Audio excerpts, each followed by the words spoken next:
शुरू करें क्या? हम्म, कल हमने जो जो पढ़ा है आपको कितना ही याद है?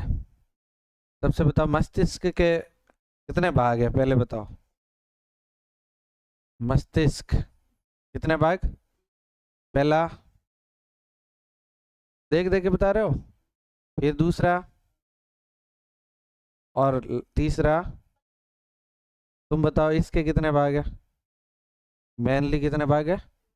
तो एक का नाम है प्रमस्तिष्क, दूसरे का नाम है डाइनसेफेलॉन के कितने भाग है? एक का नाम है हाइपोथैलेमस और एक का नाम है थैलेमस। तो मध्य मस्तिष्क का कोई भाग नहीं है। पश्चिम मस्तिष्क के कितने भाग है? तीन। एक का नाम है अनुमस्तिष्क, दूसरे का नाम है पॉन्स और तीसरे का नाम मेडुला ऑब्लांगेटा। तो ये ऐसे कुछ कुछ हमारे मस्तिष्क के भाग पड़े। तो तुम बताओ इसमें से हम लोगों ने क्या क्या चीजें पढ़ी? अनुमस्तिष्क का काम क्या है? जैसे एक दो सवाल मैं पूछूं सिंपली, प्रतिवर्ती क्रियाओं को नियंत्रित कौन करता है?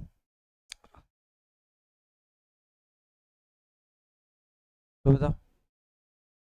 हाँ, नहीं आ रहा? तो बता। मेरुरज्जु करता है। कौन करता है? मेरुरज्जु। लेकिन तुम्हें पता है एक बात, जो सिर या आंखों की या गर्दन की प्रतिवर्ती क्रियाओं को कौन नियंत्रित करता है? मध्य मस्तिष्क। एक सवाल जैसे अच्छा बनता है, श्वसन को नियंत्रित कौन करता है? पॉन्स। कौन करता है? शराबी व्यक्ति के सबसे ज्यादा प्रभावित मस्तिष्क का भाग कौन सा होता है? अनुमस्तिष्क। अनैच्छिक क्रियाओं को नियंत्रित कौन करता है? मेडुला। भावनाओं को नियंत्रित कौन करता है? प्रमस्तिष्क ऐच्छिक क्रियाओं को नियंत्रित करता है, इसके अलावा दिमागी काम करता है। तो ये तो हमने पढ़ी था जीवों में। अब हम पढ़ेंगे पादपों में समन्वय कैसे होता है। पादपों में समन्वय, पादपों में अगर हम समन्वय की बात करें तो पादपों में समन्वय नियंत्रण करने के लिए तंत्रिका तंत्र नहीं होता है। क्या नहीं होता है? तंत्रिका तंत्र होता ही नहीं है। ये तंत्रिका तंत्र होता नहीं है। तो इनमें क्या होता है? इनमें विशेष प्रकार की गतियां होती है। क्या होती है? और पादपों में जो गति होती है ना, वो दो प्रकार की होती है। कितनी प्रकार की होती है? एक तो होती है वर्दी से युक्त। कौन सी होती है? वर्दी से युक्त गतियां, मतलब जिसमें वर्दी दिखती है। और एक होती है वर्दी से मुक्त। वर्दी से मुक्त। तुम देखो, जिसमें वर्दी नहीं होती है फिर भी गति होती है तो वर्दी से मुक्त गति है। और अगर वर्दी होती है और उससे गति आपको दिखाई देती है तो वर्दी से युक्त है। जैसे बताओ, ये बीज है, एक क्या है हो गया मान लो ये, और बीज से ये बना पौधा। क्या बना?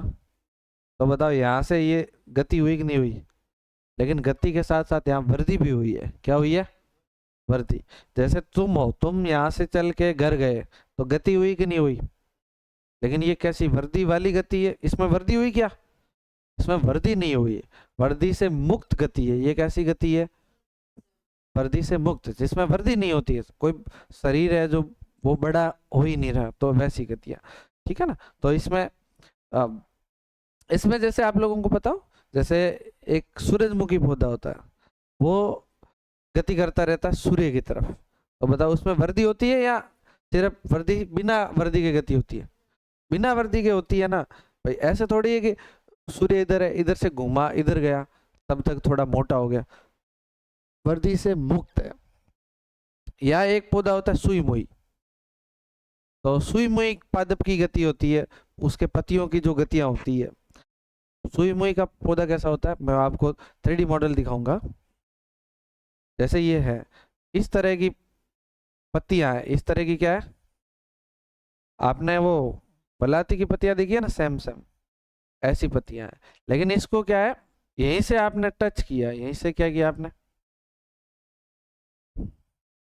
ये अगर आपने टच किया इस तरह से, तो ये यहाँ से टच होते ही, यहाँ से टच होते ही क्या होगा, ये पत्तियां इकट्ठा हो जाएगी, ऐसे चिपक जाएगी, ऐसे है ना, ऐसे ऐसे करके सारी चिपक जाएगी। यहाँ से चिपकेगी, चिपकती चिपकती चिपकती सारी की सारी क्या हो जाएगी, चिपक जाएगी। बात समझे आप? तो ये गति कैसी होगी, वर्दी वाली गति हो या वर्दी से मुक्त, मुक्त, इसलिए हमने इसको डायग्राम को वर्दी से मुक्त। तो ये कौन सा पौधा है, सुई मोई। और वर्दी युक्त गतियां जैसे बीज से पौधा, पौधा बनना, तो ऐसी ऐसी कुछ गतियां हैं, उनके बारे में अपन अध्ययन करेंगे। पहले तो अपन पढ़ते हैं वर्दी से मुक्त गति। वर्दी से मुक्त गति की बात करें तो ये सुई मुई का पादप है। सुई मुई के पादप की पत्तियां हैं, पत्तियों को जब यहाँ से टच किया जाता है, जब यहाँ से टच करते हैं तो इसके अंदर विशेष प्रकार के मतलब सूचना तो मिलेगी कि इसको टच हुआ, इस पत्ती को सूचना मिली कि पत्ती को हम किसी ने टच किया है। तो सूचना मिलते ही यहाँ से रसायन निकलेंगे। क्या निकलेंगे? और ये रसायन बेटे क्या करेंगे, इसमें पूरे में फैलेंगे और सबको सूचना देंगे कि यहाँ पर किसी ने टच किया है, यहाँ पर किसी ने टच किया है। तो इस वजह से ये सारे के सारे अपने आप बाद में चिपकने लगेंगे। तो यहाँ से सूचना जो है वो पूरी कोशिकाओं में जा रही है। वो किसके माध्यम से जा रही है?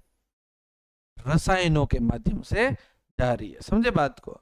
और ये अपने आकार में परिवर्तन करती है। यहाँ पर जो कोशिकाएं हैं, कोशिकाएं क्या करती है, अपने आकार में परिवर्तन।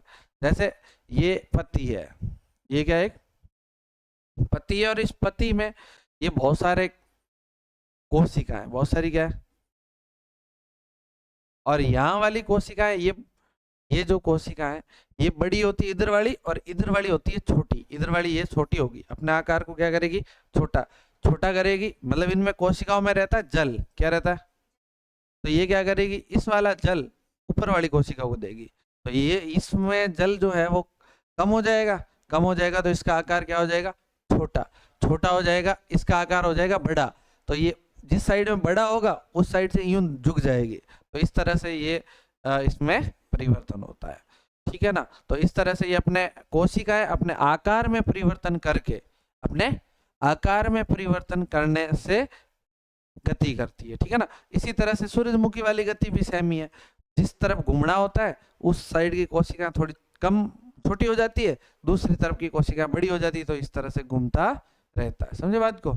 तो ये कोशिकाओं के आकार में परिवर्तन होने से होता है। और ये गति जो है ये क्या होता है, ये टच करने से होती है, स्पर्श से होती है। ये वाली गति किससे हुई?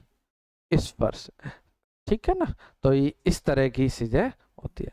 तो अब यहाँ पर आपको दो चीजें पता करनी है कि पादपों में जो सूचना है, आपको पता है जंतुओं में हमने कहा था सूचनाएं चलती है, चलती है कि नहीं चलती है? हमारे यहाँ कांटा लगता है तो यहाँ की सूचना चल के कहीं जाती है क्या? कहाँ जाती है? मस्तिष्क के पास जाती है, दिमाग के पास जाती है। तो जो दिमाग के पास ये सूचना जाती है ये किस रूप में जाती है? किस रूप में? विद्युत आवेग के रूप में जाती है। किस रूप में जाती है? आवेग। मैंने कहा था ना किस रूप में जाती है? विद्युत आवेग, यानी कि करंट के रूप में जाती है ना? जबकि इसमें सूचना किस रूप में जाती है? रसायन, केमिकल्स, विद्युत रसायन भी कह सकते हैं। तो रसायनों के रूप में ये सूचनाएं चलती है। इसको विद्युत रसायन, इसको वैद्युत या विद्युत, सेम बात, ऐसे भी लिख सकते हैं, वैद्युत आवेग, और इसको कहते हैं वैद्युत रसायन। पादपों में जो सूचनाएं चलती है वो रसायनों के रूप में चलती है, जबकि जंतुओं में चलती है वो किस में चलती है? आवेग के रूप में। समझ में आई बात? अब दूसरी बात है, जो कुछ गतियां ऐसी होती है जो वर्दी से होती है। किससे होती है? वर्दी से, जिसे हम क्या कहेंगे? वर्दी से युक्त गतियां। वर्दी से युक्त गतियां, ये जो वर्दी से युक्त गतियां है, ये क्या है? जैसे जैसे आप देखो, जैसे यहाँ एक, ये कोई पौधा है, ये क्या है? पौधा, पेड़ है, बड़ा सा पौधा या पेड़। और कभी कभी आप लोगों ने देखा हो, तो यहाँ क्या होता है? पास में होगी बेल, क्या होगी? और ये इसके ऊपर ऊपर करती है।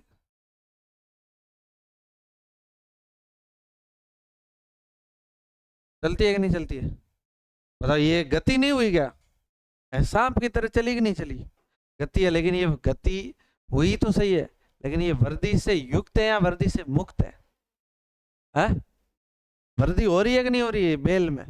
वर्दी हुई तभी तो, इसलिए इसको वर्दी से युक्त गति कहता है। वर्दी से युक्त है कि नहीं है? या फिर यहाँ इसके बेल जब चढ़ती है, तो आप लोगों ने देखा हो कि इसके पास में एक स्प्रिंग जैसी संरचना निकलती है, और वो उस धागे से स्प्रिंग और किसी लकड़ी के या किसी से भी उसके चारों तरफ लपेटती रहती है कि नहीं है? तो ये इसको हम क्या कहते हैं? प्रतान। क्या कहते हैं? प्रतान। इसका अर्थ ये है कि ये प्रतान की गति, ये स्प्रिंग टाइप बन रही है ना करती, इस प्रतान की गति भी कैसी? वर्दी से युक्त गति है। समझे बात को? ऐसे। तो ये प्रतान के क्या काम है?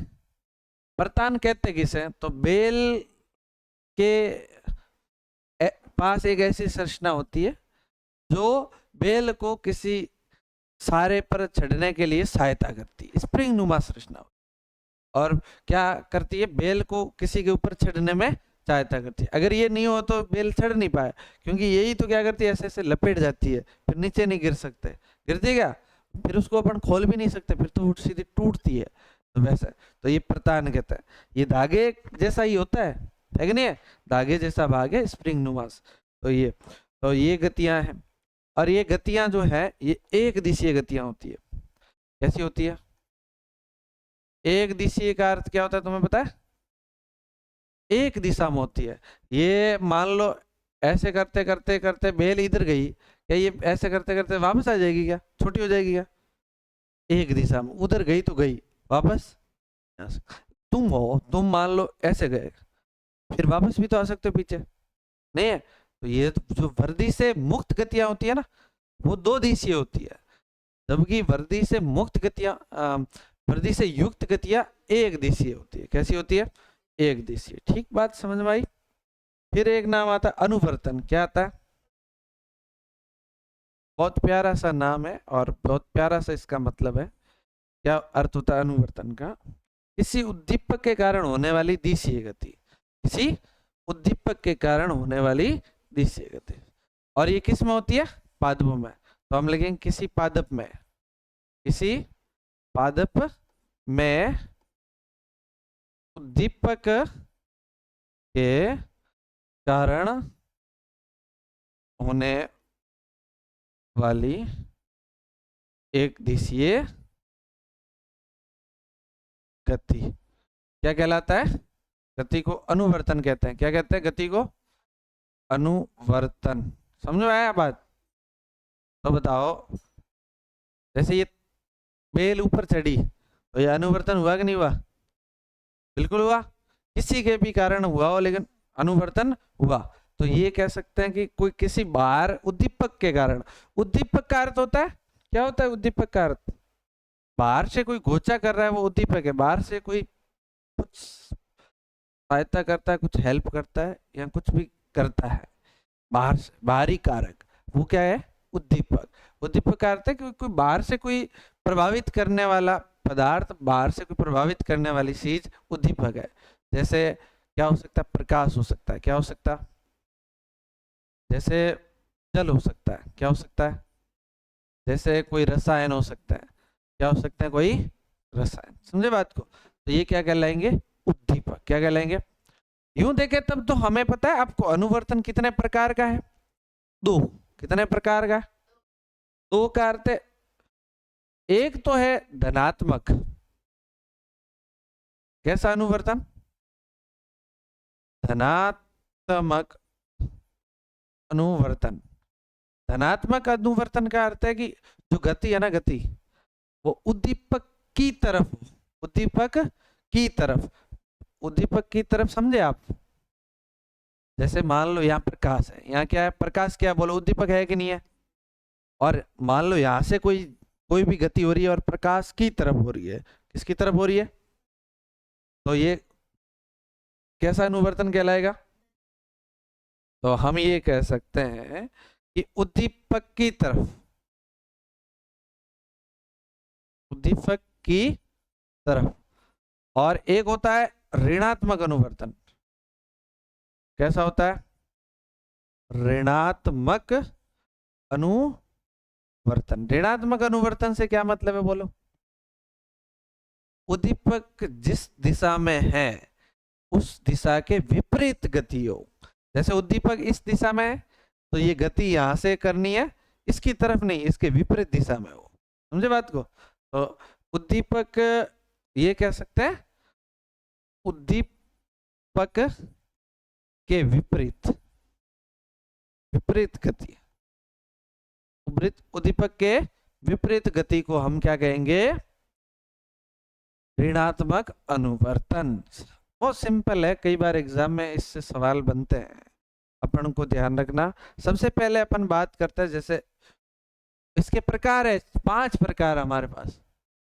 अनुवर्तन के कितने प्रकार है? धनात्मक ऋणात्मक तो है ही है, लेकिन और अनुवर्तन को और अलग अलग भागों में बांटा, जिसके कारण अनुवर्तन होता है उसका अपना नाम रख दिया हमने। जैसे एक तो है गुरुत्वानुवर्तन। बोलो क्या अनुवर्तन है? गुरुत्वानुवर्तन। गुरुत्वानुवर्तन का अर्थ है, गुरुत्वा से नाम से आपको पता चल गया होगा किसकी बात हो रही है? गुरुत्वाकर्षण बल की। किसकी बात हो रही है? गुरुत्वाकर्षण बल की। समझे बात को? तो गुरुत्वाकर्षण बल के कारण प्रभावित गति, यहां लिख ले, गुरुत्वाकर्षण बल के कारण, बल के कारण होने वाली एक दिशीय गति, होने वाली एक दिशीय गति को क्या कहोगे बोलो? गुरुत्वानुवर्तन। ये कितने प्रकार की हो जाएगी? एक तो धनात्मक गुरुत्वानुवर्तन, एक तो धनात्मक गुरुत्वानुवर्तन, और एक कैसा अनुवर्तन? ऋणात्मक, ऋणात्मक गुरुत्वानुवर्तन। अब इसमें क्या, जैसे किसकी गतियां शामिल होगी? जैसे इधर देखो, जैसे हमारे पास एक है, ये बीज है, क्या है? बीज। क्या? और यहां से बोलो इस दिशा में नीचे की तरफ जमीन में क्या जाएगी? जड़ है। और ऊपर की तरफ क्या जाएगा? तना। जाएगा कि नहीं जाएगा?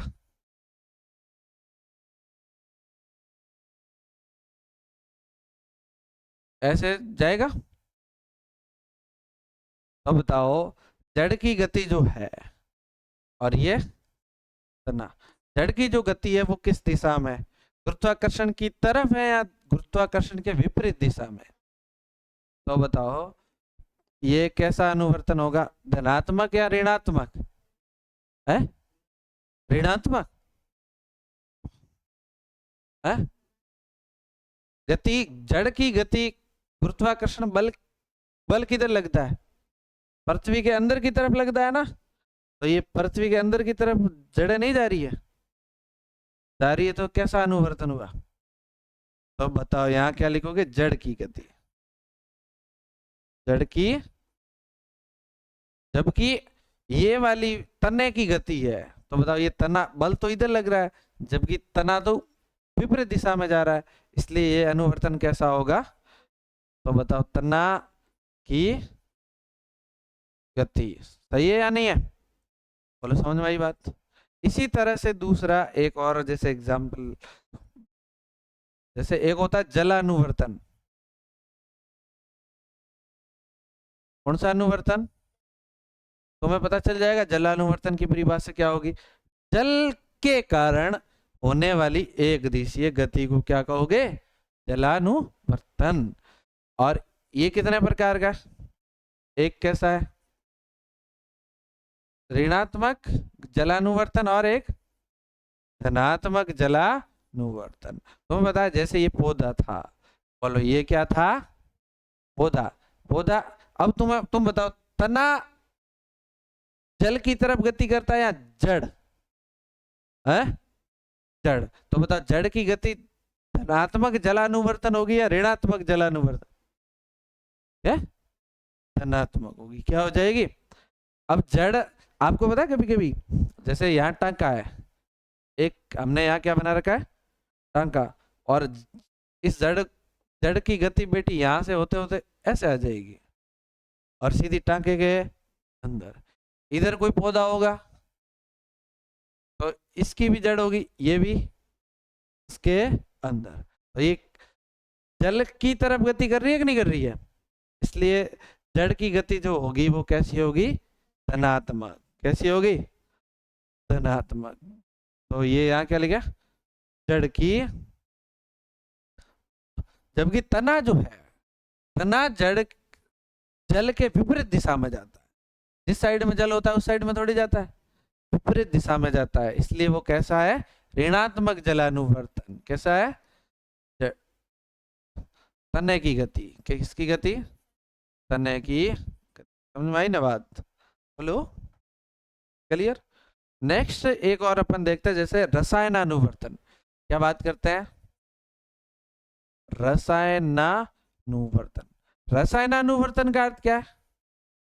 रसायनों के कारण होने वाली एक दिशीय गति रसायनानुवर्तन है।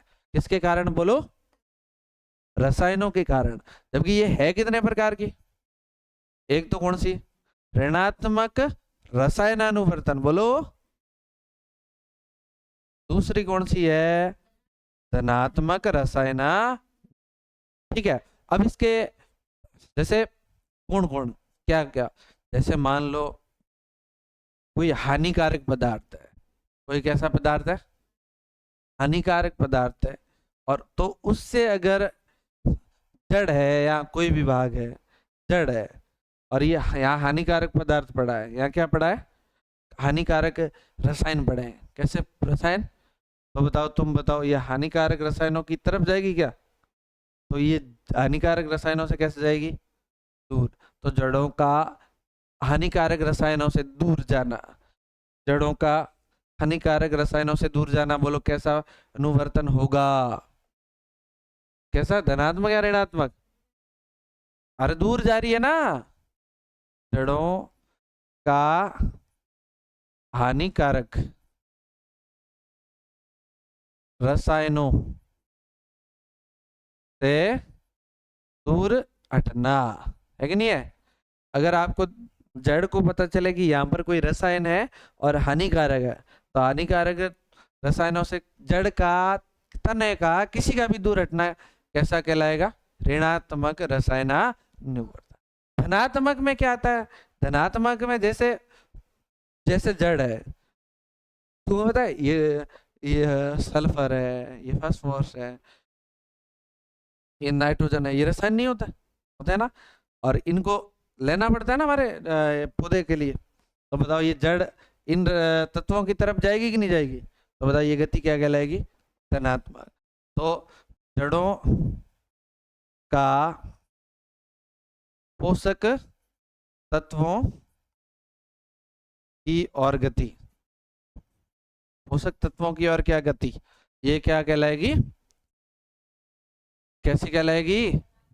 धनात्मक रसायनानुवर्तन। इसके अलावा भी जैसे आप लोगों ने देखा होगा, जब अपन जनन पढ़ेंगे तो पता चलेगा कि पराग नली, कौन सी नली?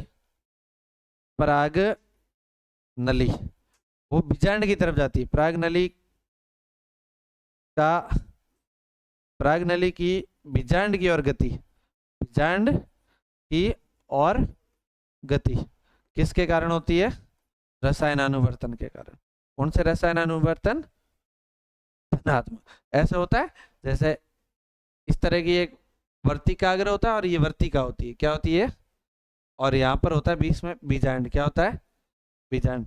यहाँ से पराग कण आते हैं और पराग कण यहाँ से पराग नली बनाते हैं और पराग नली सीधी सीधी कहाँ जाती है? बीजांड के पास, क्योंकि बीजांड से विशेष प्रकार के रसायन छोड़े जाते हैं। क्या छोड़े जाते हैं? तो ये गति किसकी तरफ हो जाती है? सीधी रसायन की तरफ होती है। इसलिए धनात्मक हुई या ऋणात्मक हुई? धनात्मक हुई। कैसी हुई? धनात्मक। इसी तरह एक होती है प्रकाशानुवर्तन। कैसी होती है? प्रकाशानुवर्तन किसके कारण गति प्रभावित होती है? प्रकाश के कारण। कितने प्रकार की होती है? कौन सी? ऋणात्मक और ऋणात्मक, पूरा नाम बोलो, ऋणात्मक प्रकाशानुवर्तन। जबकि ये कौन सी है? धनात्मक प्रकाशानुवर्तन। इसमें जैसे आप लोगों ने देखा होगा, जैसे एक पौधा है, ये एक पौधा, बीज है, बीज से इस तरफ में बोलो क्या निकली? जड़ है। और ऊपर की तरफ क्या गया? तना। बताओ प्रकाश किधर होता है? ऊपर की तरफ होता है कि नहीं होता है?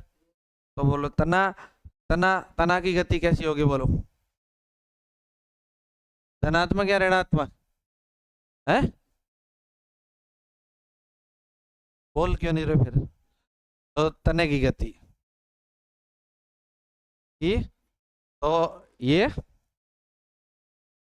और ऋणात्मक में किसकी आ जाएगी? जड़ों की गति। तो बताए अगर मान लो इसको डब्बे में बंद कर दें, इस पौधे को, इसको किस में बंद कर दें? एक डब्बे में। एकदम मान लो आपकी इच्छा हुई और आपने इसको कर दिया बंद, एकदम क्या कर दिया? बंद। और आपने कहा कि चलो एक काम करता हूं, एक यहां हमने रखा एक सेब, क्या रखा? एक, तो बताए ये जो तना है, ये तना इस तरफ गति करेगा, ऐसे बाहर निकलेगा। क्यों? क्योंकि प्रकाश इस साइड से आ रहा था। प्रकाश जिस साइड से आ रहा होता है उस साइड से गति होती है कि नहीं है? समझे बात को? तो बताओ ये समझ में आई कि जो तना है वो गति किसकी तरफ करता है? प्रकाश की तरफ या प्रकाश के विपरीत दिशा में? जिस तरफ प्रकाश आएगा उस तरफ ये गति करेगा। बोलो ये कितने हो गए? 4 हो गए। एक लिखते लास्ट, स्पर्शानुवर्तन। स्पर्शानुवर्तन का अर्थ क्या होता है? स्पर्श के कारण गति। किसके कारण? स्पर्श, टच। अपन ने किसी को टच करा तो स्पर्श, स्पर्श के कारण होने वाली गति। ये कितने प्रकार किया? 2, धनात्मक और क्या होगी? ऋणात्मक। अच्छा एक बात बताओ, मान लो ये तुम बताओ कि हमारे यहाँ पर हमने बना रखा है एक बहुत बड़ा मकान, क्या बना रखा है? और आपने देखा यहाँ पर एक नीम होगा, क्या होगा? एक नीम का पौधा। तुम बताओ ये बड़ा होगा कि नहीं होगा? फिर बड़ा होता जाएगा तो क्या एक डाला इसके अंदर से यूं जाएगा क्या? एक तो ऐसे जाएगा, लेकिन ये इसके अंदर नहीं जा पाएगा, जाएगा क्या? तो क्या करेगा ये इसके पास से होके ऐसे आ जाएगा, ऐसे ऊपर आ जाएगा, है कि नहीं है? आप कभी नोट करना, अगर सड़ी हुई दीवार है तो तोड़ देगा, लेकिन नहीं तो उसके स्पर्श होके वापस, है कि नहीं है? आप नोट करना, कभी आपके आसपास में ऐसे कई पौधे दिखेंगे जो दीवार होने की वजह से आगे नहीं गए हैं। तो बताओ वो क्या है? स्पर्शानुवर्तन है। और किसकी, कौन सा है? धनात्मक या ऋणात्मक है? बोलो धनात्मक या ऋणात्मक? रामा बता। ऋणात्मक का अर्थ क्या है? जिस तरफ स्पर्श होता है उस तरफ गति होगी तो धनात्मक, लेकिन जहां स्पर्श हुआ उस तरफ नहीं जाए तो क्या होगा? ऋणात्मक। तो बताओ इस डाल को यहाँ स्पर्श हुआ अगर ये इसकी तरफ ही जाता तो क्या होता, धनात्मक। लेकिन बताओ ये इस तरफ गया क्या, ये तो इस तरफ मुड़ गया, स्पर्श जहां से हुआ उस स्पर्श की तरफ नहीं गया, तो बताओ क्या कहलाएगा, ये ऋणात्मक। और जैसे जड़े हैं, ये जड़े मान लो यहाँ कोई बड़ा सा भाटा आ जाए, तो बताओ इस भाटे को चीर के जाएगी क्या, साइड से हटेगी कि नहीं हटेगी, बोलो। तो ये कैसा कहलाएगा, ऋणात्मक। कैसा कहलाएगा, तो लिखो जड़ों व शाखाओं का रास्ते में पत्थर आदि आने पर दूर हटना। लेकिन आप तुम इसका एक उदाहरण बता सकते हो धनात्मक का। धनात्मक का क्या है, जैसे यहां से एक चढ़ रही है बेल, तो यहां से स्पर्श हुआ तो ये इसके प्रतान निकला, वो जिस तरफ स्पर्श होता है उसी तरफ मुड़ता है, जिस तरफ स्पर्श होता है उसी तरफ। जैसे ये है पेन है, इस पेन के इस साइड में गया तो स्पर्श हुआ तो ऐसे ऐसे मुड़ता ही रहेगा, जिस साइड में स्पर्श होगा उस तरफ मुड़ेगा। तो बताओ कैसी गति है, धनात्मक। किसकी गति, प्रतान की गति। किसकी गति, प्रतान की गति। बोलो सही है कि नहीं है। तो ये क्या हो गए, सारे के सारे अनुवर्तन। क्या हो गए, सारे के सारे क्लियर कट। बोलो समझ में आई या नहीं आई। अब अच्छा एक दो बातें और करते हैं। मुड़ना मोड़ दिखाएंगे, बाद में दिखाएंगे, अभी दिखा दे क्या, नहीं रे, जाते जाते दिखा देंगे ना, क्यों टॉपिक हट जाएगा थोड़ी। आएगा तो आएगा, दिखा तो देंगे, एक ही तो है आज मॉडल देखने के लिए। चलो अच्छा एक बात बताओ मेरे को, आपके अंदर सूचनाएं किस माध्यम में चलती है, विद्युत आवेग, और पौधों में विद्युत रसायन। विद्युत रसायन दोनों में से बेस्ट कौन, सबसे फास्ट कौन चलता है, पता है आपको, विद्युत आवेग।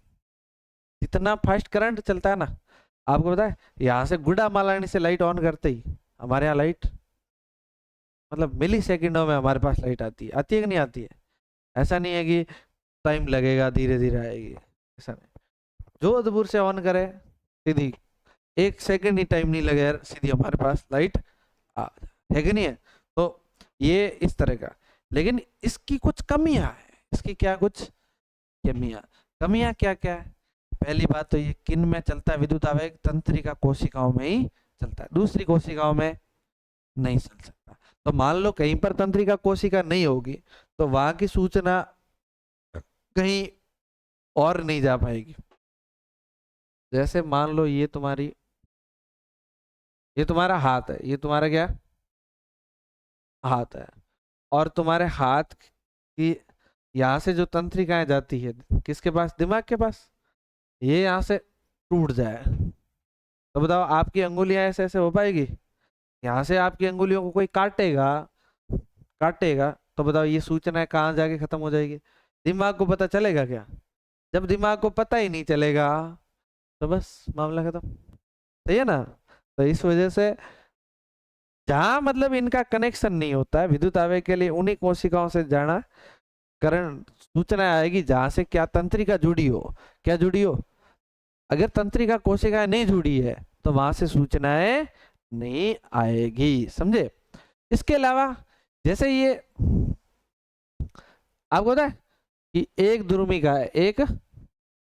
है और एक यहाँ अंतिम सिरा होता है, एक क्या होता है, अंतिम सिरे पे विद्युत करंट आया, क्या आया, और यहाँ लास्ट में ये क्या बन जाता पता है आपको, रसायन बनता था, क्या बनता था, और फिर इस ध्रुमिका में आया, फिर वापस क्या बन जाता था, आवेग बन जाता, क्या बन जाता था, मतलब प्रत्येक कोशिका के पार करने के बाद वापस इसको क्या करना पड़ता है, वापस आवेग बनाना पड़ता है, वापस आवेग बनाना पड़ता है। तो इसलिए यहाँ पर थोड़ा सा क्या लगता है, समय लगता है, थोड़ा सा क्या लगता है। तो इसलिए लगातार लगातार आवेग नहीं जा सकता, लगातार नहीं जाएगा।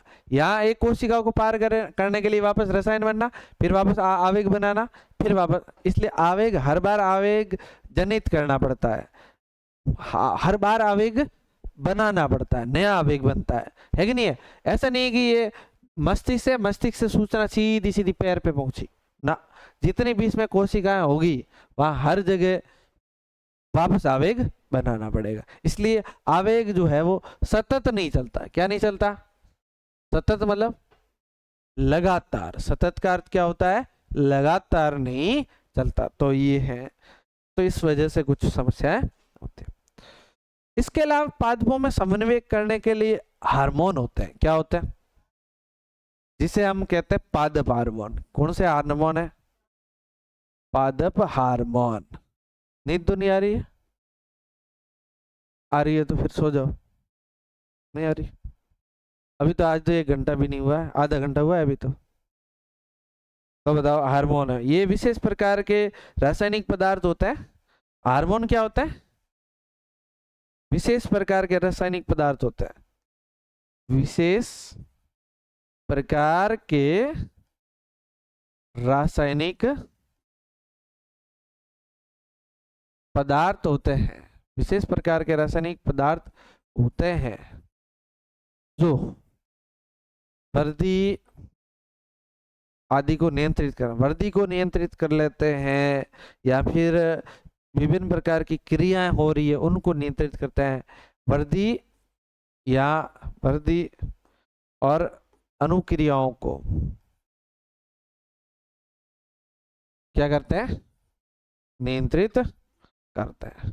हार्मोन किसी भी नियंत्रित करता है, किसी भी शरीर के अंदर वृद्धि हो रही है उसको भी नियंत्रित करता है, विभिन्न प्रकार की जो अनुक्रियाएं होती है उनको भी नियंत्रित करता है, ठीक है ना। और जो पादप में विशेष प्रकार के रासायनिक, तो ये पादपों के हार्मोन की परिभाषा हो जाएगी। ये कितना होता है टोटल, पादपों में होता है 5। कितना होता है, एक सबसे पहला और महत्वपूर्ण हार्मोन है जिसका नाम है ऑक्सीन, ऑक्सीन या ऑक्सीन, ऑक्सीन। कौन सा हार्मोन है बोलो, ये वृद्धि हार्मोन है एक तरह का। कैसा हार्मोन, पादप की वृद्धि करने में सहायता करता है। इसका क्या है कि इसको एक तो प्रकाश पसंद नहीं है, बोलो क्या पसंद नहीं है, लाइट से दूर रहता है। प्रकाश और स्पर्श दोनों ही पसंद नहीं है, प्रकाश और स्पर्श दोनों ही पसंद नहीं है। जैसे मान लो ये पौधा है, ये पौधा है और प्रकाश मान लो इस साइड से आ रहा है, बोलो प्रकाश किस साइड से आ रहा है, इस साइड से। तो बेटा ये हार्मोन क्या करेगा पता है तुम्हें, ये हार्मोन जितना भी इधर होगा ना वो कहाँ आ जाएगा, इस दूसरे वाली जगह में सामने। क्यों, क्योंकि जिस तरफ प्रकाश है उस तरफ ये हार्मोन रहता ही नहीं है।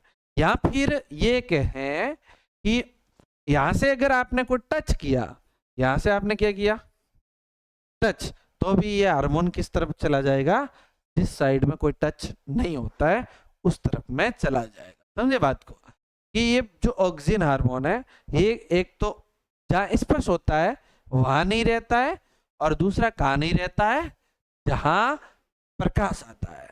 इसका अर्थ है, और ये करता क्या काम है, वृद्धि करने में सहायता करता है। क्या करता है, तो तुम बताओ, अगर ये पादप, ये हार्मोन इधर आ गया तो बताओ, ज्यादा हार्मोन इधर है, इधर तो है ही नहीं, तो वृद्धि ज्यादा किस साइड में होगी, इस साइड में, और इस साइड वाली कम होगी। तो तुम्हें पता है इस साइड वाली कम होगी तो पादप अपने आप किस तरफ मुड़ेगा, सूर्य जिस साइड से प्रकाश आ रहा है।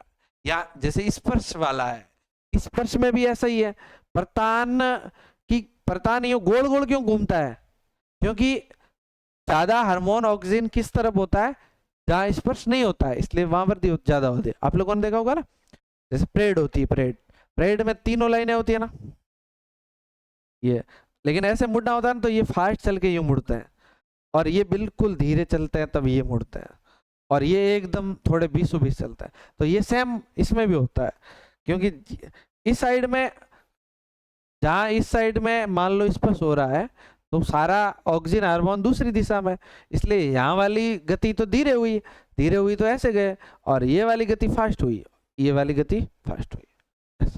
तो ऑक्सीजन ऐसे होता है, समझ में आई बात। ये मेनली जो तना है, तने के आगे वाले भागों में पाया जाता है। कौन से भागों में? या फिर तना या जड़ों के आगे वाले भाग में, जैसे ये आगे का भाग है ना, यहाँ पाया जाता है। इस वजह से वृद्धि होती रहती है, होती है कि नहीं होती है? तो ये वृद्धि आगे वाले भागों में पाया जाता है। ये कोशिकाओं की लंबाई में वृद्धि करता है। कोशिकाओं की किस में वृद्धि करता है? लंबाई में वृद्धि करता है, ठीक है ना, समझ में आई बातें, बोलो। इसके अलावा ये वृद्धि करता है, फलों में वृद्धि करता है, फलों की वृद्धि में भी सहायता करता है, फलों की वृद्धि में भी सहायता करता है। फल छोटे छोटे हैं तो भी कौन से हार्मोन से बड़े हो जाएंगे? ऑक्सिन से। एक है जिब्रेलिन, बोलो कौन सा हार्मोन है? जिब्रेलिन, जिब्रेलिन हार्मोन है। 2 नंबर का हार्मोन कौन सा है? जिब्रेलिन। और ये जिब्रेलिन क्या करता है? पत्तियों और तने की वृद्धि में सहायता करता है। किसकी वृद्धि में? पत्तियों व तने की वृद्धि सहायता करता है। इसके अलावा ये फलों की संख्या में वृद्धि करता है, फलों की संख्या में वृद्धि करता है। फलों की संख्या मतलब कि जैसे एक पौधे के 500 फल लग रहे हैं तो ये वृद्धि करके 500 से ज्यादा देगा। अगर किसी पौधे के 2 फल लग रहे हैं तो ये वृद्धि करके 2 से ज्यादा। फलों की संख्या व आकार में भी क्या करता है? वृद्धि। आकार में भी वृद्धि करता है प्लस फलों की संख्या में भी वृद्धि करता है। ये महत्वपूर्ण है। फलों की संख्या में वृद्धि करने के लिए कौन सा हार्मोन चाहिए? बोलो, जिब्रेलिन चाहिए। कौन सा चाहिए? जिब्रेलिन। एक है साइटोकाइनिन, कौन सा हार्मोन है? साइटोकाइनिन। ये क्या करता है? कोशिका विभाजन में सहायता करता है। किस में सहायता करता है? कोशिका विभाजन का अर्थ क्या? जैसे एक कोशिका है, ये टूट के 2 कोशिका बनी, कितनी कोशिका बनी? तो ये टूट के वापस इसकी 2, ये टूटी तो 2, तो ये इस तरह से कोशिका विभाजित होती है ना। तो कोई भी पादप है वो वृद्धि करता है, या कोई भाग टूटता है तो उसकी मरम्मत करने में सहायता करता है। समझ में आया ना? तो ये, इसके अलावा इसका एक और काम है, ये जैसे कोशिका विभाजन में सहायता करता है, और कोशिका विभाजन सबसे ज्यादा पता कहाँ होता है? बीज में, क्योंकि बीज छोटा होता है, फटाफट पौधा बनता है, तो ज्यादा कोशिका विभाजन करना पड़ता है बीजों में व फलों में। कहा? बीजों और फलों में। इसलिए आप लोगों ने को पता होना चाहिए कि ये सबसे ज्यादा कहाँ पाया जाता होगा? बीज और फलों में। क्यों पाया जाता होगा? क्योंकि वहां पर कोशिका विभाजन ज्यादा होता है। इसके अलावा ये रोग प्रतिरोधकता का काम करता है। कौन सा? रोग प्रतिरोधकता। समझते हो क्या होता है? रोग प्रतिरोधकता का अर्थ ये होता है रोगों से लड़ने की क्षमता। मान लो पादप में कोई बीमारी घुसी तो ये क्या करेगा? इससे लड़ेगा। इससे क्या करेगा? लड़ेगा, और इस बीमारी को क्या करेगा? नष्ट। इसके अलावा ये एक काम और करता है, फ्लोएम सेवन में सहायता करता है। फ्लोएम सेवन में सहायता करता है। फ्लोएम 7 में क्या करता है? फ्लोएम 7 का अर्थ क्या होता है? फ्लोएम 7 किसका करता है? किसका परिवहन करता है? भोजन का। किसका करता है? भोजन। इसलिए बढ़िया आदमी है। जैसे ऐसा होता है ना कि जैसे मान लो तुम्हें घर से टिफिन लेके मिले किसी के, तुम टिफिन लेके जाओ तो साथ में एक छोटे से टाबर को और कहो, चल तू भी चल, छाछ की या दूध की बोतल पकड़ ले। मेन तो परिवहन, खाने का परिवहन कौन करता है? फ्लोएम। कौन करता है? मेन तो। लेकिन ये भी छोटी मोटी पानी की बोतल वोतल पकड़ने का काम करता है। तो बताओ, छोटा मोटा काम ये भी, भाई टिफिन लेके जा रहा है तो छाछ की बोतल यही पकड़ लेता है, छोटा सा काम करता है फ्लोएम 7। फ्लोएम सेवन में सहायता करता है। टिपूड़ा है एक छोटा सा पानी वाणी। चलो अगला, इसके अलावा आती है एब्सिसिक अम्ल। कौन आता है? एब्सिसिक अम्ल है इसका नाम।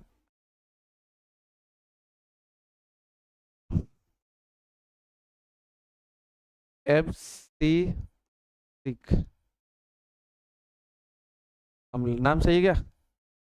एब्सिसिक अम्ल का अर्थ क्या होता है? ये क्या क्या काम करता है? ये तो बहुत खतरनाक काम करता है। ये वृद्धि को रोकता है, वृद्धि को संदमन करता है। वृद्धि का संदमन का अर्थ है कोई वृद्धि कर रहा है, जैसे एक पौधा खेजड़ी है, वृद्धि कर रही कर रही कर रही करती जाए, बहुत बड़ी हो जाए फिर गड़बड़ हो जाए ना, इसलिए वृद्धि को क्या करता है? रोकता है, वृद्धि को रोकता है। इसके अलावा ये पत्तियों को मुरझाता है। पत्तियों को क्या करता है? पत्तियों को मुरझाने का काम। मुरझाना समझते हो आप? कौन पौधड़ा कलमोड़ा पर कलमीजन वो कलमोड़ा, तो ये कौन काम करता है? एब्सिसिक अम्ल, ठीक है ना। इसके अलावा ये वाष्पोत्सर्जन ज्यादा हो जाए तो उसको कम करता है। किसको कम करता है? वाष्पोत्सर्जन। वाष्पोत्सर्जन जानते हो? वाष्पोत्सर्जन को कम करता। इसके अलावा ये पत्तियों को झाड़ता है। पत्तियों को क्या करता है? झाड़ना मतलब समझते हो? पत्तियां गिरती है ना, पत्तियों को झाड़ने का काम करता। बोलो महत्वपूर्ण काम करता है कि नहीं करता है? क्या क्या काम करता है? एक तो वृद्धि में कम ही करता, वृद्धि को रोकता है। इसको वृद्धि किसी की हो इसको अच्छा नहीं लगता। ये कह रहा है कोई ज्यादा वृद्धि नहीं करे, सब क्या रहे छोटे छोटे रहे, सब क्या रहे छोटे छोटे। पत्तियों को क्या करता है? मुरझाता, मुरझाने का काम करता है। और पत्तियों को झाड़ता भी है। क्या करता है? झाड़ता। और वाष्पोत्सर्जन को कम करता है। वाष्पोत्सर्जन को कम, वाष्पोत्सर्जन का अर्थ है पत्तियों के अंदर जो रंध्र होते हैं, रंध्रों से जो पानी बाहर निकलता है उसे हम क्या कहते हैं? वाष्पोत्सर्जन। तो उसको क्या करता है? ये कम करता है, समझे ना। इसमें एक बूढ़ी डोकरियों वाले लक्षण है, इसलिए मैं तो इसको डोकरियों वाला हार्मोन कह सकता हूँ। क्योंकि बूढ़ी डोकरियां होती है, वो डोकरियां ऐसे ही कहती रहती है। कोई भी लड़का दिखेगा ना, ननियाल वनियाल जाएगा या पहली बार दिखेगा लड़की, तो कहेगे ये तू मोटी ज्यादा हो रही है, इतनी बड़ी हो गई, इतना बड़ा हो गया। क्यों? क्योंकि उनको वृद्धि पसंद ही नहीं है, वृद्धि पसंद नहीं है। वो चाहते हैं कि सब क्या रहे छोटा छोटा। तो बताओ एफसीसी के अमल में डोगरी वाले लक्षण है कि तुम रहो छोटे। और पतियों का मुरझाना, मुरझाने का काम है। जो भी मुरझाना मतलब आप समझते हो, जैसे आपका इसका सेहरा मुरझा गया है, समझते हो आप? कोई मोड़ा पड़ जाता है तो उसको क्या कहते हैं? मुरझाना। मोड़ो पड़े रो सेहरा लगे। एक हंस रहा हो, कोई ज्यादा हंस रहा हो तो डोगरी कह देगी ज्यादा दांत मत निकाल, है कि नहीं है? दांत नहीं निकालने तो वो क्या करता है? बेचारा मुरझा जाता है। और विशेषता कहेगी किसको? अपने पति को। पति झाड़ना समझते थे? झाड़ना, झाड़ा के आज तो मास्टर ने उसको बहुत झाड़ा। झाड़ा मतलब डांटना, है कि नहीं है? तो पतियों को झाड़ती रहती है डोगरियां सारे दिन। और मेनली क्या करती है? वाष्पोत्सर्जन का अर्थ है पानी को, पानी का नुकसान नहीं हो। वाष्पोत्सर्जन का मतलब क्या है? पत्तियों से जो पानी बाहर निकलता है ना, उसे वाष्पोत्सर्जन कहते हैं। तो डोगरिया कहती है पतियों तुम पानी मत ढोलो ज्यादा। तो ये पानी ज्यादा ढोलने नहीं देता। तो बताओ ये सारे सारे लक्षण डोगरी वाले। अगला सबसे महत्वपूर्ण हार्मोन है क्या? इथाई। इसके बारे में एक सबसे खास बात आपको ध्यान रखनी है, ये कैसा हार्मोन है? गैसीय हार्मोन है। एकमात्र हार्मोन कैसा? गैसीय। तो तुम्हें पूछा जाए कि गैसीय हार्मोन कौन सा है? इथाइलिन। ये क्या काम करता है? रसदार फसों को पकाता है। कैसे फलों को? रसदार फलों को पकाता है। रसदार मतलब आम वगैरह, इनको क्या करता है? ये पकाता है।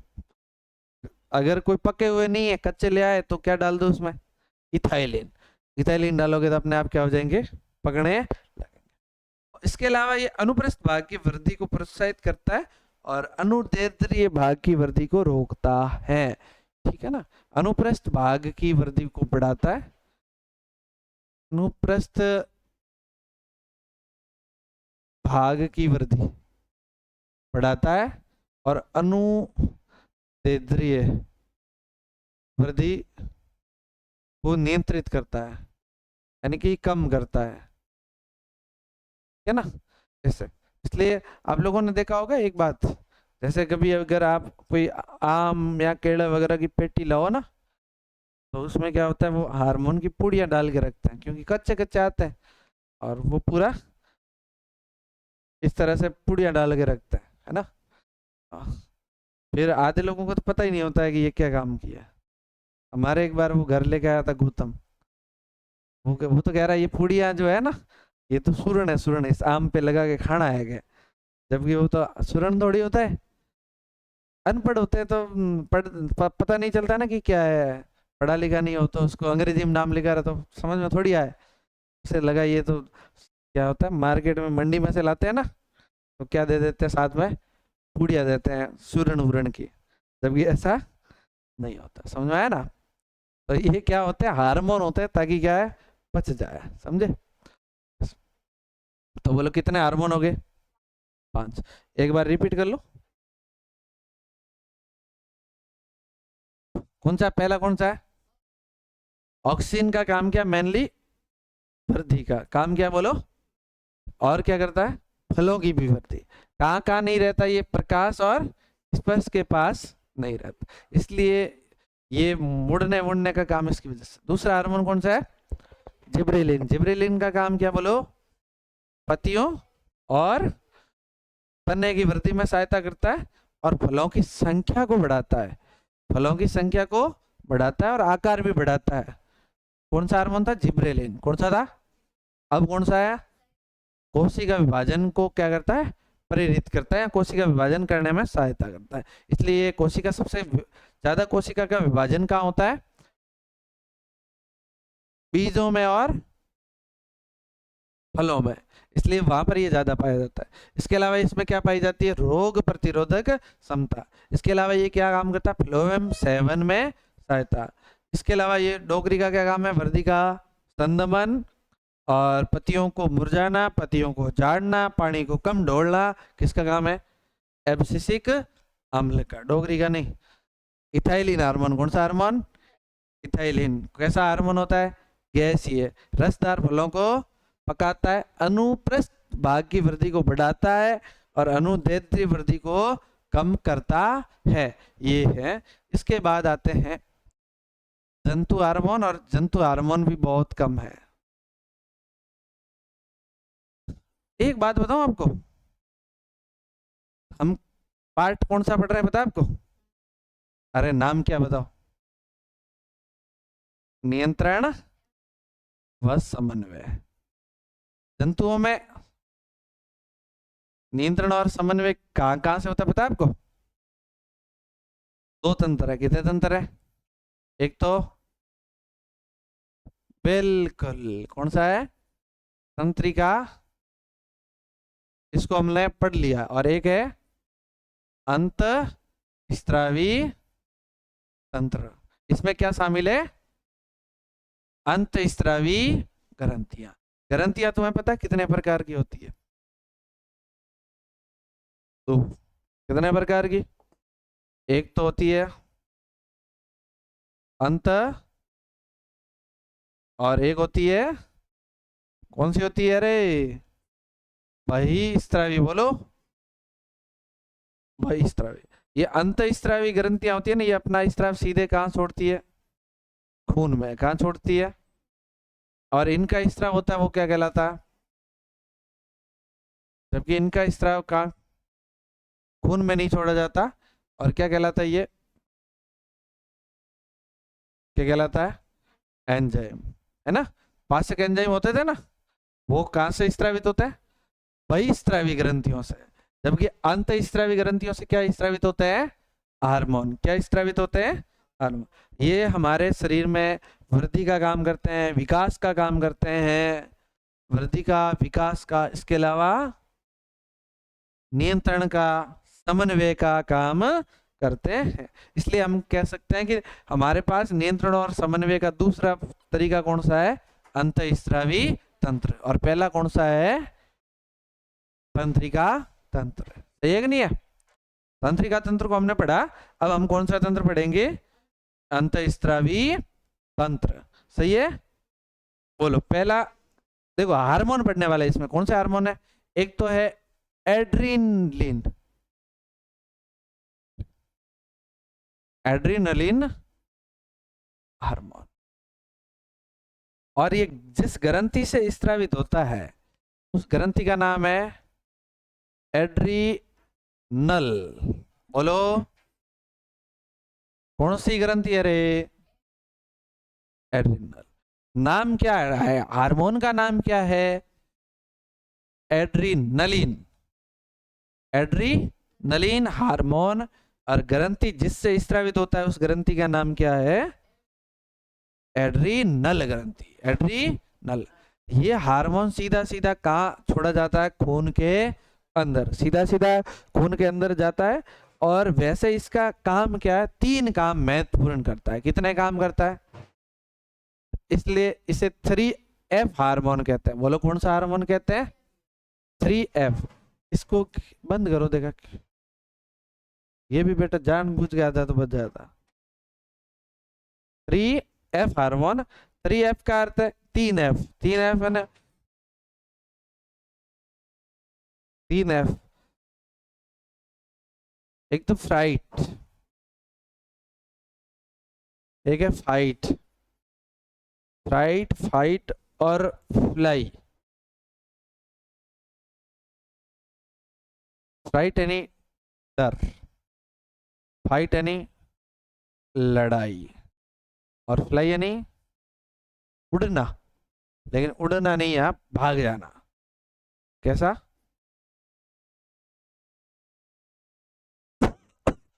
3 काम करता है ये। कितने काम करता है?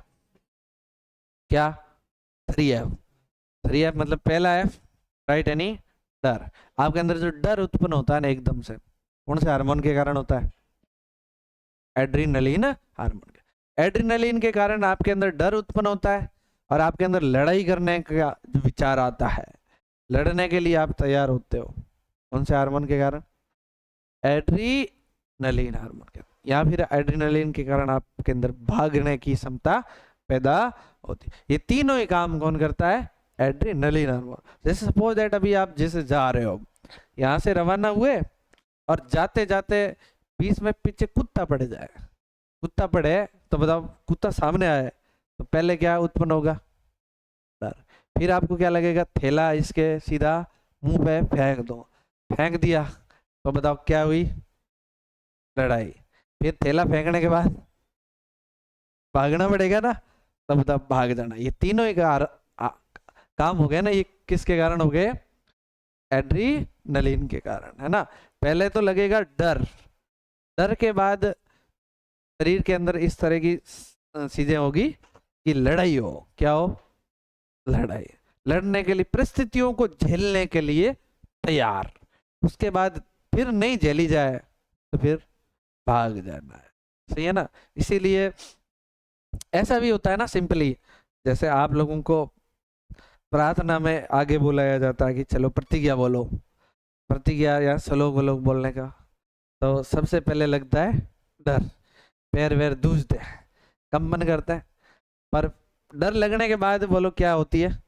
लड़ाई। अब लड़ाई मतलब मास्टर से तो लड़ाई करनी नहीं है, अपने आप को उस परिस्थिति में रोक के रखना है, मतलब मजबूत रखना है अपने आप को, कहना कि नहीं नहीं हो जाएगा, और भारत मेरा देश है, ऐसे कुछ कुछ बोलते जाना। ये बोलो ये क्या है? अपने आप से एक लड़ाई है कि नहीं है? उसके बाद जैसे ही पूरी हो जाए बोलो भाग जाना है। पीछे मास्टर बुला ले, आ रहा है इधर आ, इधर आ, गलत बोल दी तो अलग बात है, वरना तो भागना। तो ये तीनों ही काम कौन से हार्मोन के कारण होते हैं? बोलो एड्रीनलिन हार्मोन जो है विकट परिस्थितियों में निकलता है।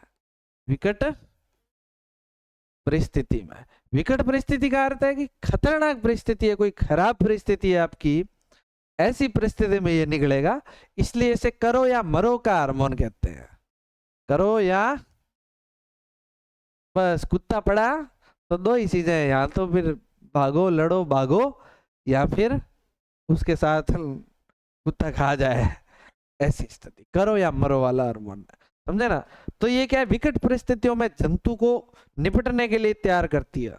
ये हार्मोन क्या करता है, कोई खराब परिस्थिति आई आपके ऊपर, खतरनाक खतरा आया जंतु के ऊपर, तो कौन सा हार्मोन स्रावित होगा, सबसे पहले एड्रेनलिन। और ये हार्मोन क्या करेगा, उस जंतु को उस खतरनाक परिस्थिति से बाहर निकालेगा, कैसे भी करके निकालेगा। इसके लिए ये क्या करेगा, जैसे पाचन है या तवसा है, क्या हुआ, अरे एक एक लाइन लिखी हुई है, एक पेज में।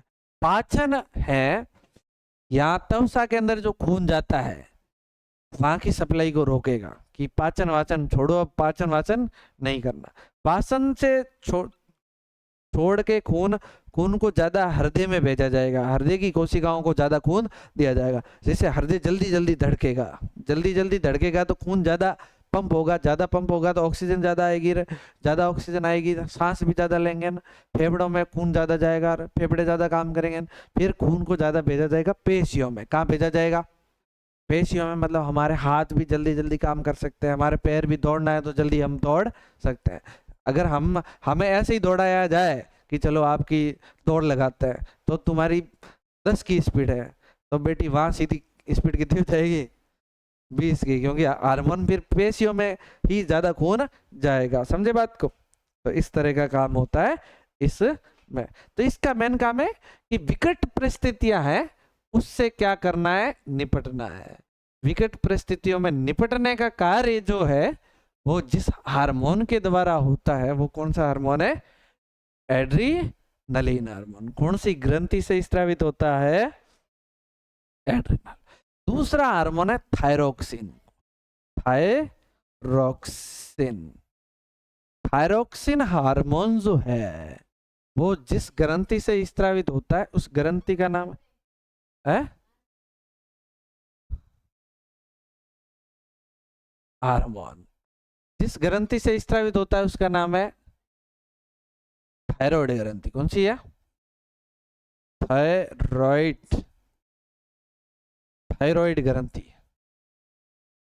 या इसी को नाम देते एक अवटू। कौन सी ग्रंथि से निकलता है बोलो, थायराइड या अवटू ग्रंथि से निकलता है। और ये कार्बोहाइड्रेट, प्रोटीन, वसा के उपापचय को नियंत्रित करता है। उपापचय को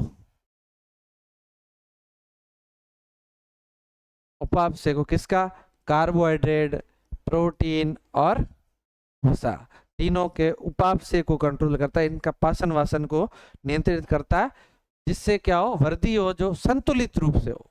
वृद्धि कैसे हो, संतुलित का अर्थ समझ दो। संतुलित का अर्थ ऐसा नहीं कि हाथ तो लंबे हो गए पैर लंबे हुए ही नहीं, है कि नहीं है, ऐसा हो सकता है ना भाई। मान लो संतुलित नहीं होती वृद्धि तो किसी के हाथ लंबे हो जाते बहुत ज्यादा, शरीर तो लंबा होता ही नहीं, है कि नहीं है। तो ये संतुलित वृद्धि कैसे होती है, इससे वृद्धि संतुलित हो, कैसी हो, संतुलित। तो इसका किसका काम है, थायरोक्सिन हार्मोन का। रहने दे बाद में ले लेना, अभी जरूरत नहीं है। थायरोक्सिन हार्मोन का काम। जो अवटू ग्रंथि है वो कौन सा हार्मोन बनाती है, पहले तो ये बताओ।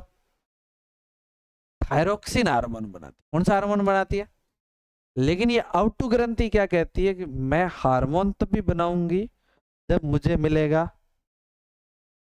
आयोडीन। क्या मिलेगा, आयोडीन बिना मैं क्या नहीं बना सकती। आयोडीन को किससे लिखता है, ऐसा, आई से। अगर ये आयोडीन आप इसको नहीं दोगे तो बताओ अवटू ग्रंथि क्या हार्मोन बनाएगी, नहीं बनाएगा। और हार्मोन कम हो गया तो एक बीमारी होगी जिसका नाम है गलगंड। कौन सा रोग है, गलगंड, या इसी का नाम है गेंगा। इसी का नाम क्या है बोलो, गेंगा रोग होता है, या इसी का नाम है गोइटर, ये रोग हो जाता है। तो बताओ थायरोक्सिन हार्मोन की कमी से कौन सा रोग होता है, गलगंड या गेंगा भी पूछा जाए या गोइटर, तीनों नाम याद रखना। पूछा जाए आयोडीन की कमी से कौन सा रोग होता है, सेम ही बात है, आयोडीन की कमी होगी तो कौन सी ग्रंथि काम नहीं करेगी, अब टू यहाँ थायरोक्सी, थायराइड, थायराइड काम नहीं करेगी तो हार्मोन कौन सा स्रावित नहीं होगा, थायरोक्सिन, इसलिए ध्यान रखना। इसमें क्या होता है, यहाँ से यहाँ होती है ये जो पांचतली है इसके पास ग्रंथि होती है आउटो, ये आउटो ग्रंथि फूल जाती है, इसलिए ये कह सकते हैं गर्दन फूल जाती है।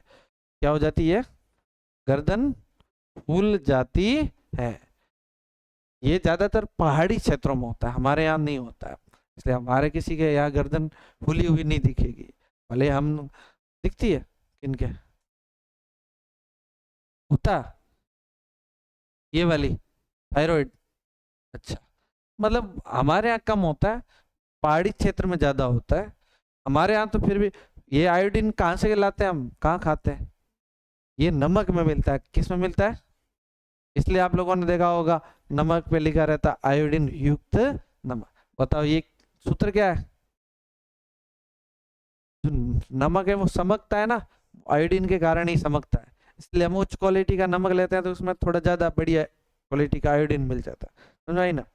तो ये कौन सा हार्मोन था बोलो, थायरोक्सिन हार्मोन। अब कौन सा हार्मोन है बोलो, वर्दी कौन सी ग्रंथि से स्रावित होता है, पीयूष ग्रंथि से। पीयूष ग्रंथि देखा आपने, पीयूष ग्रंथि नहीं देखी ना, आपको पता है कहा, मस्तिष्क जब हम बनाया था हाइपोथैलेमस के, पीयूष ग्रंथि है ना, यहां से कौन सा हार्मोन स्रावित होता है बोलो, वृद्धि हार्मोन।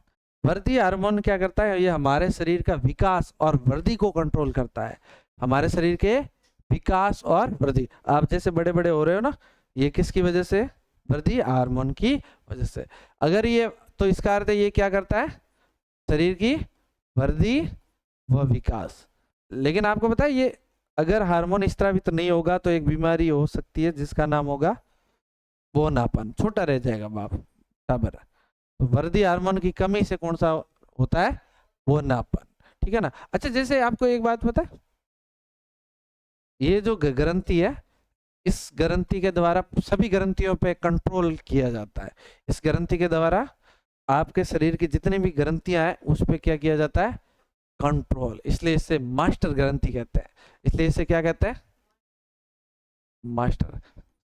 आपको पता है जैसे मास्टर ग्रंथि मास्टर होता है ना, वो सारे बच्चों पे कंट्रोल करता है, ये भी ग्रंथि क्या करती है, सभी ग्रंथियों पे कंट्रोल करती है, इसलिए इसे हम क्या कहते हैं, मास्टर ग्रंथि। लेकिन इस पे भी कोई कंट्रोल करता है, हाइपोथैलेमस करता है, कौन करता है, उसे कहते हैं master of master, master of master, मतलब मास्टर का भी मास्टर, यहाँ कहते हैं head master, head master, master पे भी कौन कंट्रोल करता है, हेड मास्टर। तो वो इसके अलावा जैसे एक हार्मोन है इंसुलिन हार्मोन, बोलो कौन सा हार्मोन, 4 नंबर हो गया इंसुलिन। इंसुलिन जिस ग्रंथि से स्रावित होता है वो ग्रंथि है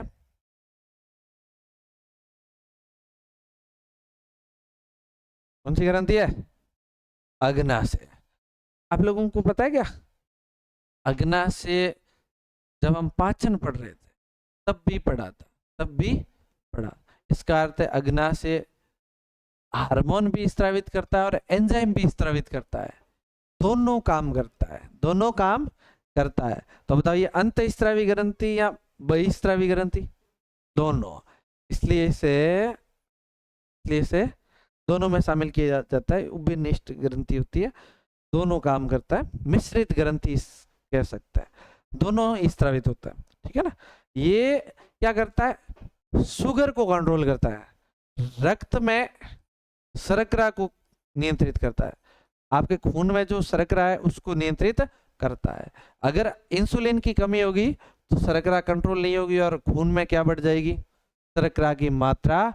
शर्करा को हिंदी में क्या, इंग्लिश में क्या कह सकता है, शुगर, शुगर, चक्कर को भी तो हम शुगर कहते हैं, पता है।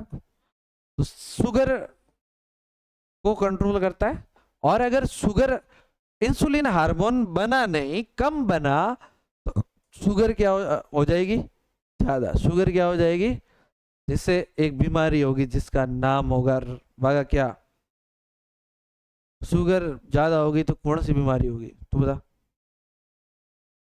मधुमेह होगी। कौन सी बीमारी होगी, मधुमेह। इसलिए कई कहता है ना इसके शुगर की बीमारी है, शुगर बीमारी थोड़ी होती है। शुगर बीमारी का नाम तो क्या है, मधुमेह। शुगर बढ़ता है तो उसे हम क्या कहते हैं, मधुमेह। तो बताओ कौन सा रोग होता है, मधुमेह। मधुमेह को इंग्लिश में पता क्या कहता है,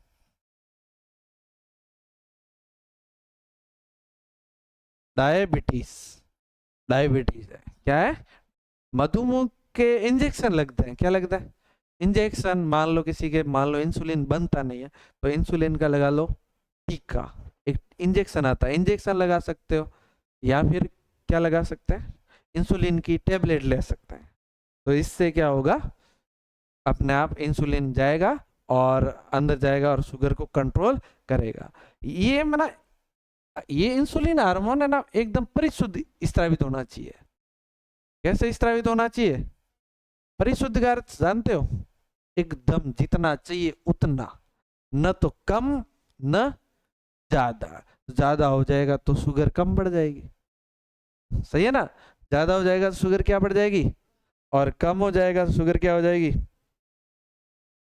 ज्यादा। शुगर ज्यादा हो जाएगी तो कौन सी बीमारी हो जाएगी, मधुमेह। कौन सी हो जाएगी, इंग्लिश में बोले तो डायबिटीज। समझे बात को। इसके अलावा एक हार्मोन है 5वें नंबर का, टेस्टेस्टेरोन। टेस्टेस्टेरोन हार्मोन है, वो कहाँ से स्त्रावित होता है, वृषण से। कहाँ से स्त्रावित होता है, एक सिर्फ किस में पाया जाता है, पुरुषों में। किस में पाया जाता है, पुरुषों, महिलाओं में नहीं पाया जाता। ये पुरुषों में द्वितीयक लैंगिक लक्षणों को नियंत्रित करता है। किसको नियंत्रित करता है, द्वितीयक लैंगिक लक्षण को नियंत्रित करता है। लैंगिक लक्षण को नियंत्रित करता है, लक्षण को नियंत्रित करता है। इसी तरह से हमारे पास एक हार्मोन है एस्ट्रोजन। बोलो कौन सा हार्मोन है, एस्ट्रोजन जो है वो जिससे निकलता है उसका नाम है, कौन सी ग्रंथि है, अंडाशय। कौन सी ग्रंथि है, अंडाशय। ये सिर्फ किस में पाया जाता है, महिलाओं में। किस में पाया जाता है, महिलाओं में। ये महिलाओं के अंदर द्वितीयक लैंगिक लक्षणों को नियंत्रित करता है। दोनों में फर्क है। टेस्टोस्टेरोन पुरुषों में द्वितीयक लैंगिक लक्षणों को नियंत्रित करता है, इसलिए सिर्फ इसमें ही पाया जाता है। अगर इस ये एस्ट्रोजन या टेस्टोस्टेरोन हार्मोन नहीं स्त्रावित होगा या कम स्त्रावित होगा तो जो अलग से जैसे महिलाओं के लक्षण है वो महिलाओं में नहीं दिखेंगे, पुरुषों के लक्षण है वो पुरुषों में नहीं दिखेंगे। समझे ना बात को। इसलिए आपको कभी कभी ऐसा लगता होगा कोई लड़के लड़कियों की तरह दिखते हैं, या उनके आवाज लड़कियों की जैसी होती है, या दाढ़ी मुंह से नहीं आती है, तो वो किसके कारण होता है, टेस्टोस्टेरोन। या फिर कई बार क्या होता है, महिलाओं के अंदर मुंह आ जाती है, आवाज भारी हो जाती है, तो वो कौन सा प्रॉब्लम है, एस्ट्रोजन की प्रॉब्लम है। समझे ना बात को। ये इस तरह की चीजें थी हमारे, बोलो किसके बारे में, नियंत्रण और समन्वय के बारे में। इसी के साथ आपको पता है चैप्टर समाप्त हो गया। सही हुआ। अब आपको क्या दिखा देता हूं, सुई मुई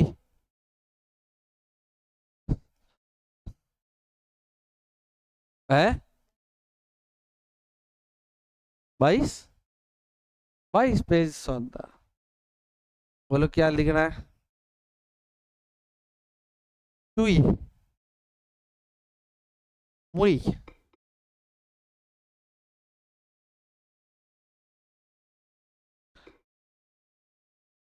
सुई मुई की पत्तियां।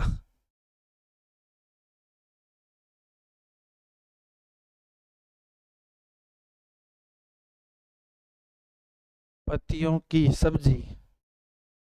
हाँ, गति।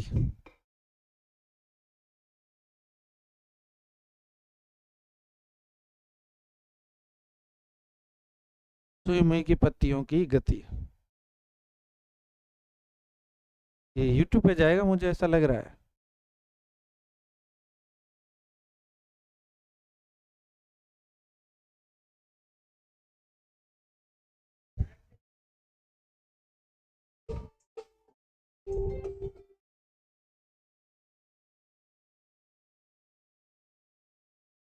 ये सुई मुई का पौधा है।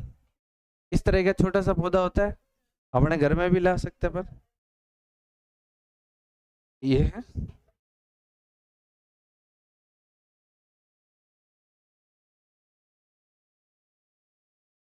ये देखो आप, मुड़ गई। ये देखो, ये देखो, है कि नहीं है?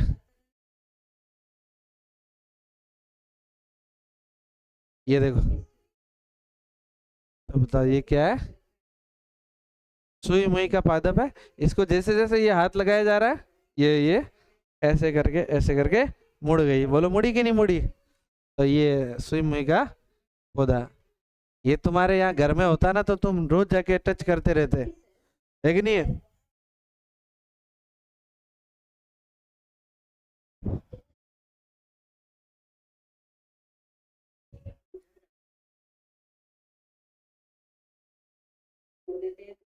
चलिए ठीक है, और बता देता हूँ ग्रंथियां।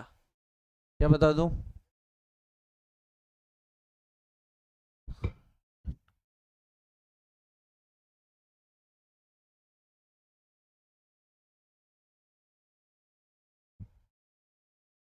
Endocrine gland.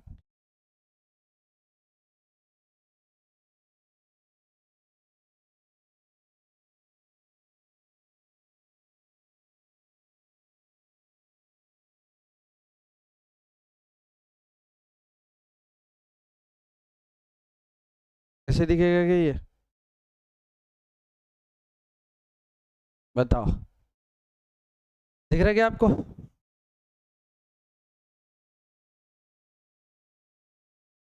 ये तो यहाँ पर एक छोटी सी पिनियल ग्रंथि होती है। और पिनियल ग्रंथि पीयूष ग्रंथि नहीं है, ध्यान रखना। पिनियल ग्रंथि अलग होती है। ये आपके सोने जागने वगैरह को पूरा, इसको दैनिक घड़ी कहा जाता है। ये आपकी पूरी घड़ी है। आपने कभी देखा है क्या?